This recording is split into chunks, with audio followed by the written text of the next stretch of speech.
तो जमहूरियत के अंदर एक ऐसी रवश इंट्रोड्यूस कराई है कि असली चेहरा, असली मकासद नजर ही नहीं आ रहे। इस्लाम का चेहरा बना के साथ वो जिस तरीके से वो देखे ना, दो चीजें मैं हमेशा कहता हूं कि इन्होंने हर पार्टी का मैंडेट छीन के अपने नीचे ले गए।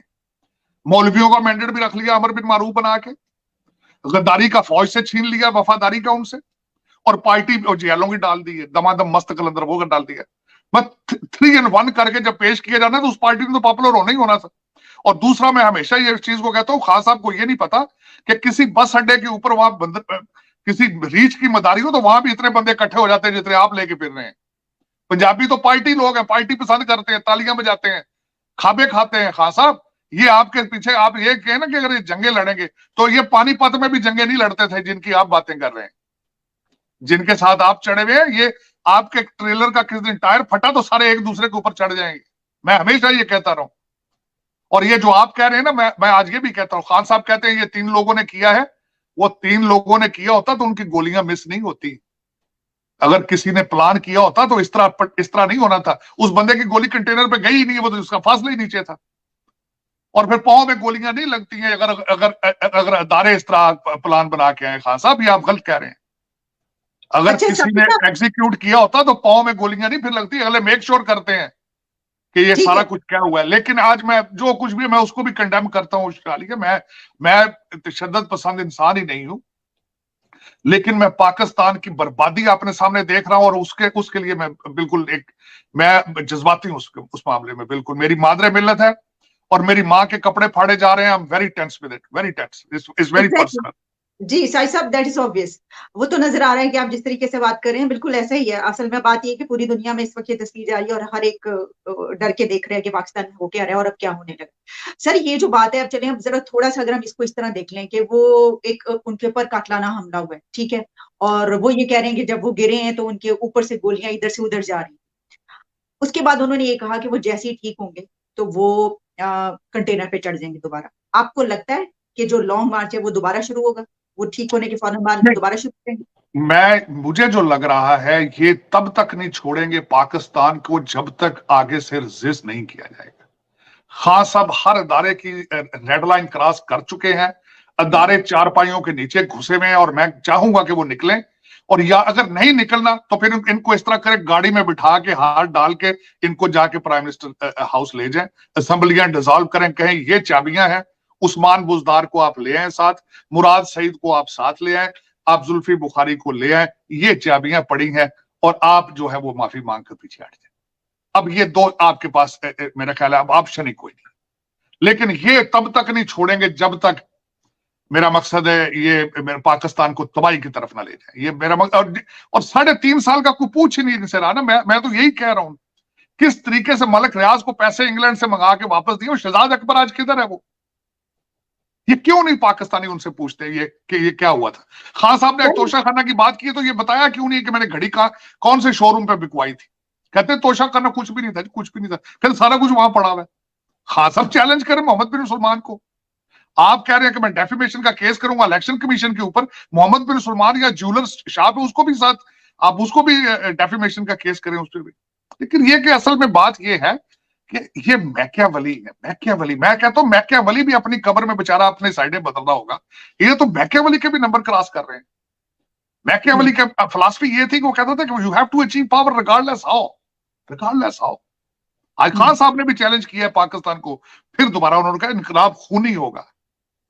फैसल वाडा आज हीरो नजर आ रहा है। फैसल वाडा ने कहा था उसको जनाजे और लाशें नजर आती, देख ली फिर आपने, देख लिया। 3 दिन के अंदर 3-4 लाशें गिर गई। अच्छा साजिद साहब, इसका मतलब ये हुआ कि जो कन्फ्रंट, क्योंकि इसके बाद ना एक ये भी जहनों में सवाल जो है वो सर उठा रहा है ना कि क्या इसका मतलब ये हुआ कि ठीक है अब इमरान खान के साथ ये हो गया है तो वो अपनी शिकस्त तस्लीम कर लेंगे या वो आराम से बैठ जाएंगे और हालात जो है वो काबू में आ जाएंगे, कन्फ्रंटेशन खत्म हो जाएगी। लेकिन दूसरी तरफ ये कहा जा रहा है कि हालात मजीद खराब हो जाएंगे। तो आपको लग रहा है कन्फ्रंटेशन खत्म नहीं होगी, जिस तरह आपने कहा कि नहीं ये आखिरी हद तक जाएंगे? आखिरी हद तक जाएंगे। दो चीजें जाती तौर पे अगर मैं बताऊं तो सिर्फ एक अपॉइंटमेंट का मसला है। मैंने आपको कल भी कहा था वो अपॉइंटमेंट सामने आ जाए तो 90% तो गेम खत्म हो जाएगी। सिर्फ उस अपॉइंटमेंट के लिए ये वजीराबाद बैठे हुए हैं, सिर्फ उस वजह से। और इनको अंदर से रिपोर्टें आ जानी, जिस तरह उन्होंने कहा था जिस दिन समरी छपनी है खान साहब का उस दिन सारा इनको भी पता है, खान साहब स्टेटमेंट दे चुके हैं कि अगर मेरी मर्जी का बंदा या मेरा फला फला बंदे आ गए तो मेरी माई गेम इज ओवर, मैं कभी इलेक्शन नहीं जीत सकूंगा, खुद बयान कर चुके हैं। तो वो जिन्होंने अपॉइंटमेंट करनी है करें, जान छोड़े यार। मैं समझता हूं कि इस तरह इसको कहां तक देखोगे भाई, इसको कहां ले जाना चाहते हैं आप पाकिस्तान? वो तो कह रहे हैं ना, वो तो कह रहे हैं कि फैसला हो गया है, वो फैसला अनाउंस करें, इस बंदे को तसल्ली हो, इसको इसकी तसल्ली हो, इसको पता हो भी मैंने क्या करना है, लंदन में जाना है, मैंने वहां रहना है, मैंने कहाँ रहना है। ये तो इन्होंने छोड़ के चले जाना। जब इनको नजर आ जाना कि भाई हम इस्लामाबाद जाके हम लूट नहीं डाल सकते, तो फिर ये सारे के सारे तो फॉरेन नेशनल है, ये तो अपने अपने घरों में चले जाएंगे। इनको बताना चाहिए यार, ये यार this is what it is, if you want to stay here is fine, otherwise go back where you came from. लेकिन उसमें वजह ये ना कि किसी को मैं हैरान हूं, मैं परेशान हो चुका हूं कि why they are not thinking state of Pakistan के बारे में। आज क्यों नहीं सोचा जा रहा, आज क्यों नहीं सोचा जा रहा कि पाकिस्तान किस तरह बचेगा? आज खान साहब ने खूनी इनकलाब कहा कि मैं लाखों लोगों को लेकर आज उन्होंने कह दिया मैं ईरान बनाना चाहता हूं, उन्होंने कहा ईरान बनेगा। This is what he said in his speech. अच्छा, पहले श्रीलंका कहते थे ना सर? नहीं, आज ईरान है। श्रीलंका वो कहते हैं श्रीलंका छोटा मुल्क था, मैं ज्यादा तबाही चाहता हूं। आज उन्होंने ईरान के बारे में अपने आप को इमाम खुमैनी बना दिया उन्होंने, क्योंकि साथ मजहबी टच भी तो देना होता है ना। श्रीलंका में तो मजहबी टच नहीं था। लेकिन ये कि आज उन्होंने ईरान कहा है, तो मैं ये समझता हूं कि इदारे ईरान देखना चाहते हैं वाकई। सर वो पूरे मुल्क में आग लगी हुई है, क्या करें वो? मतलब वो कहते हैं कि मैं तो पब्लिक की सपोर्ट है मेरे साथ, करके तो देखो कुछ। ये आग आईजीआई ने भी लगाई थी, ये आगे पहले भी लग चुकी है। इनकी ट्रेनिंग का हिस्सा है कि इस आग को किस तरह बुझाना है। इस आग का भांबड़ मचाने वाले भी यही थे, उन्हें पता है। जिन्होंने ये चीजें मैन्युफैक्चर की होती है उन्हें पता होता है एग्जिट कहां से होना है। लेकिन पता नहीं क्या बात है कि वो पाकिस्तान को इस तरह देखना चाहते हैं। साहिब साहब, आखिरी सवाल कि क्या ये जो सारी जो बात कर दी आपने, इसके बाद कोई मार्शल का कुछ ऐसा खतरा महसूस हो रहा है? कुछ मैं कहता हूं खान साहब ने अपनी ख्वाहिश का इजहार किया है, बल्कि मेरी नजर में इनके पास इन्होंने दो सिग्नल दिए थे पहले। इन्होंने सिग्नल इस वक्त, क्योंकि इस वक्त और ये सियासी गेम नहीं अब रह चुकी, इस वक्त पीटीआई वर्सेस एस्टेब्लिशमेंट है, इस वक्त सियासत नहीं रह चुकी। इस वक्त स्टेट ऑफ पाकिस्तान के ऊपर इस वक्त जो कुछ हो रहा है। उन्होंने कहा था कि मार्शल लग जाए तो that is martial is fine. वो समझते हैं अगर मार्शल लग जाए तो हम बाद में मार्शल वालों को ब्लैकमेल करेंगे इलेक्शन के लिए।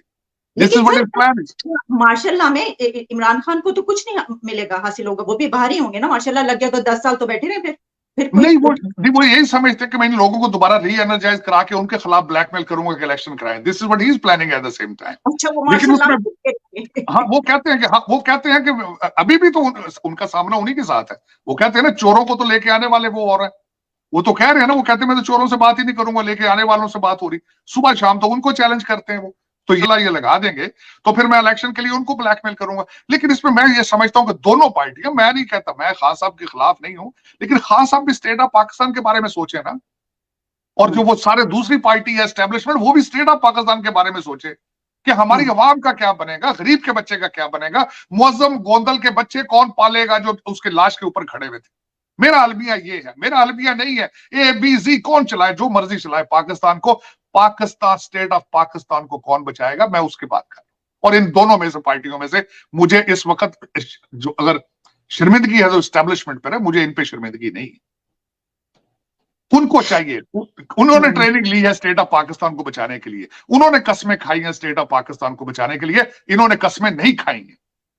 तो मुझे उन पे आज अफसोस हो रहा है कि वो मिनट घंटे, मैं पहले कहता था दिनों में डिसीजन होना चाहिए, आज तो you are sitting on the, वो कहते हैं ना, आज तो आप तो घर में, आज तो आप बम के बैठे हो, बम के ऊपर बैठे हैं आप तो। Today you are sitting, you are look so weak as a country, you look worse than Afghanistan. Afghanistan के अंदर भी कोई लॉ एंड ऑर्डर होगा, आपके तो बहुत हालात खराब नजर आ रहे हैं, बहुत हालात खराब। लेकिन इस पर डिसीजन क्यों नहीं लिया जा रहा, मेरी समझ से बाहर है भाई। या उसको इस्लामाबाद दे दो, प्राइम मिनिस्टर हाउस ले जाओ ना यार, अगर चाहते हो तो दे दो उसको यार, तो अपना पाकिस्तान तो बचाओ ना। या उसको दे दो, ले जाओ प्राइम मिनिस्टर हाउस, या उसको रोको। फिर इन दोनों में से एक डिसीजन लो, लेकिन जल्दी लो। ठीक, मेरा आदमी ये है। जी बिल्कुल, साहिदार साहब, आपका पॉइंट ऑफ व्यू आ गया। आपने बड़ी गहराई में जो भी इस वक्त सूरत हाल है वो सब उस पर रोशनी डाल के सबके सामने रख दिया। देखते हैं कि अगले चंद घंटे हमें क्या दिखाते हैं, अगले चंद दिनों में क्या फैसले कहां से होते हैं। बहुत बहुत शुक्रिया sir, thank you so much for your precious time. दोबारा भी आपसे बात।